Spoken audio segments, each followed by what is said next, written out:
బంగాళాఖాతంలో ఏర్పడిన అల్పపీడనం బలపడి వాయుగుండంగా మారింది. ఈ వాయుగుండం దక్షిణ ఒడిశా గోపాల్పూర్కు దగ్గరగా తీరం దాటింది. పశ్చిమ దిశగా ఛత్తీస్గఢ్ వైపు కదిలి వాయుగుండం బలహీనపడనుంది.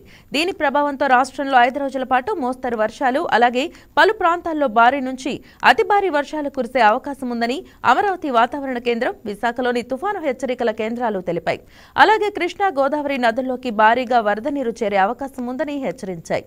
ఇక ఇదే అంశంపై మరింత సమాచారం మా Visakha special correspondent Prasad live లో అందిస్తారు. ప్రసాద్, చెప్పండి, మరి వైజాగ్ లో ప్రస్తుతం ఉన్న పరిస్థితి ఏంటి? అటు థ్యాంక్ యూ మైదా. ఏదైతే బంగాళాఖాతంలో వాయుగుండం తీరం దాటింది, ఇది ఒడిశా గోపాల్పూర్ ఛత్తీస్గఢ్ ప్రాంతం వైపు పయనిస్తా ఉంది. ప్రస్తుతం అది తీరం అయితే దాటింది, కానీ అది ప్రస్తుతానికి వాయుగుండంగానే కొనసాగుతుంది. ప్రస్తుతం అది బలహీన పడుతూ ఉంది. గోపాలపూర్ వరకు తీరం దాటినప్పుడు కూడా వాయుగుండంగా కొనసాగుతుంది. ఇది ఛత్తీస్గఢ్ వైపు పయనిస్తూ ఉంది కాబట్టి దీని ప్రభావం రాగల 24 గంటలు కూడా ఉండబోతుంది ఏపీలో పలు చోట్ల. ఏపీతో పాటు అటు తెలంగాణలో కూడా దీని ప్రభావం ఉండబోతుంది. అంటే పూర్తి స్థాయిలో ఇంకా బలహీన పడలేదు కాబట్టి అది వాయుగుండంగానే కొనసాగుతున్న నేపథ్యంలో రాగల 24 గంటలు కూడా ఏపీలో పలు చోట్ల భారీ నుంచి అతి భారీ వర్షాలు నమోదయ్యే అవకాశం ఉన్నట్టు వాతావరణ శాఖ అధికారులు తాజాగా ఆ బులెటిన్ కూడా విడుదల చేశారు. ఈ నేపథ్యంలో విశాఖలో గత 18 గంటల నుంచి కూడా భారీ స్థాయిలో వర్షపాతం నమోదైందని మనం చెప్పుకోవచ్చు. మరోవైపు దీని ప్రభావంతో అటు కృష్ణా,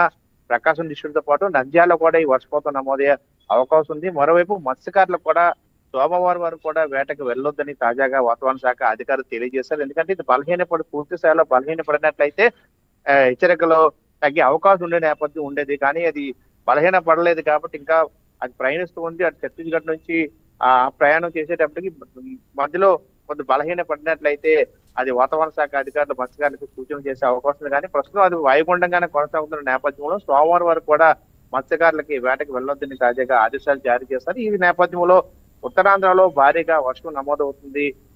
మన్యం జిల్లా అటు అరకు, పాడేరులో కూడా ఉరుముతో కూడిన మెరుపులతో కూడిన చిరుజలు కూడా కురుస్తున్న అంశాన్ని మనం చూడొచ్చు మీద.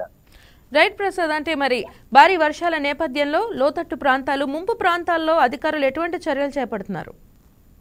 దీని ప్రధానంగా విశాఖలో లోతట్టు ప్రాంతాలు అధికంగా ఉన్నాయి, కొండవాళ్ళ ప్రాంతాలు అధికంగా ఉన్నాయి, ఉత్తర నియోజకవర్గం కూడా పూర్తి స్థాయిలో లోతట్టు ప్రాంతాలు అధికంగా ఉన్నాయి.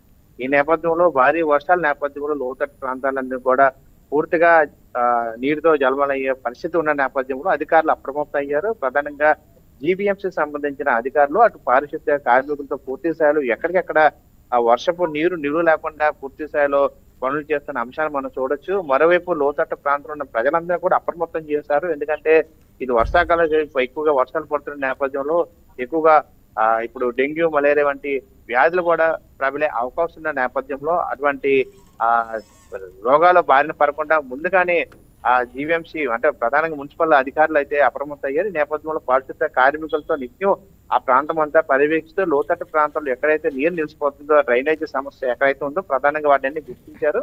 ఆ ప్రాంతాల్లో ఆ కార్మికులతో కూడా పూర్తి స్థాయిలో పనులు చేస్తూ ఎక్కడ లోతట్టు ప్రాంతాల్లో ఇబ్బందులు తలెత్తకుండా ప్రజలకు ఎటువంటి అసౌకర్యాలు గురవకుండా ఉండేందుకు పూర్తి స్థాయిలో కసరత్తు చేస్తున్న అంశాన్ని కూడా మనం చూడొచ్చు. Right Durga Prasad, thank you.